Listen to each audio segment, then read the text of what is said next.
Ambition. It is the engine of progress, the spark of innovation, the very force that drives men to conquer and create. We are taught from birth to pursue it, to strive for more, to never settle.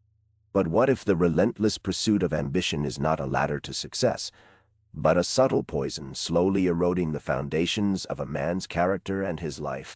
This is the truth about masculine ambition that few men are willing to acknowledge. It is a truth born not of weakness, but of a hard-won understanding of the human condition. The siren song of ambition promises glory, wealth, and recognition. It whispers that fulfillment lies just over the next horizon, in the next achievement, the next rung climb. For many men, this chase becomes the defining narrative of their existence. They dedicate their youth, their energy, their very essence to the altar of more. Yet, the summit, when reached, often reveals a desolate landscape, not of triumph, but of profound emptiness. A man who chases ambition blindly is like a ship without a rudder, tossed by the relentless waves of desire. His focus narrows, his vision blurs. The relationships that anchor him begin to fray. His health, his peace of mind, his very soul becomes secondary to the acquisition of status or power.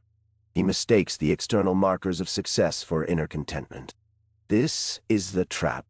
Consider the emperor who built an empire, only to find himself alone in his marble halls, the weight of his crown a suffocating burden. Or the warrior who bled for victory, only to discover the silence of the battlefield offered no solace, no rest for his weary spirit. Ambition, untempered by wisdom, is a wildfire, consuming all in its path. It breeds a perpetual dissatisfaction, a gnawing feeling that one is never quite enough. We are conditioned to equate drive with virtue. A man who is not ambitious is often seen as lazy, as lacking purpose. But this is a simplistic view. True strength lies not merely in the capacity to strive, but in the wisdom to direct that striving. It is about understanding the true nature of one's desires and the ultimate cost of their fulfillment. Is the prize worth the price? Friedrich Nietzsche warned of the dangers inherent in our pursuit of ideals, and ambition is often a self-imposed ideal.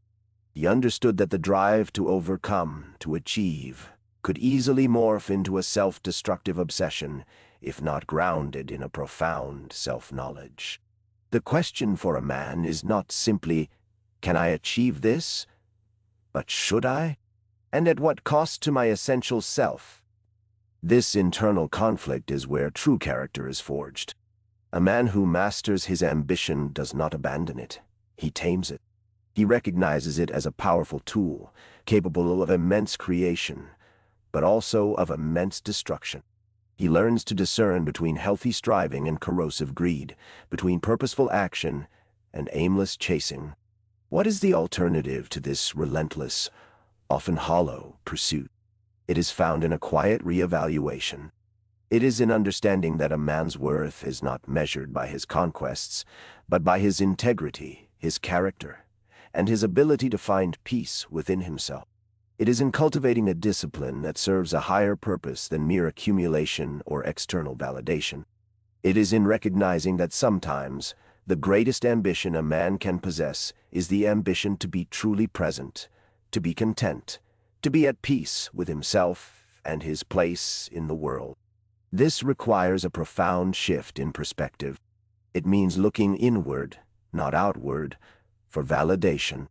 It means understanding that the noise of the world, with its constant clamor for more, is a distraction from the quiet wisdom that resides within. It means accepting that true fulfillment is not found in external achievements, but in the cultivation of inner virtues. The man who has conquered his ambition is not defeated. He is liberated. He is no longer a slave to the next big thing. He can act with purpose, with clarity, and with a deep sense of inner peace. His actions are guided by a compass of wisdom, not by the winds of insatiable desire. He understands that the greatest empire is the one he builds within his own soul. The world celebrates the climber, the conqueror, the man who never stops. But it is often the man who knows when to stop, when to pause, when to simply be, who possesses the truest form of strength. This is the hidden truth. The relentless pursuit of ambition often leads to a destination that offers no arrival, only a deeper, more profound form of exile from oneself. This is the bitter truth about ambition no one wants to admit. It promises fulfillment, but it often delivers a hollow echo. It drives men to scale impossible heights, only to find the peak is a lonely, desolate place. The real challenge lies not in reaching the summit, but in understanding why we feel compelled to climb, and whether the view from the top is worth the sacrifices made along the way.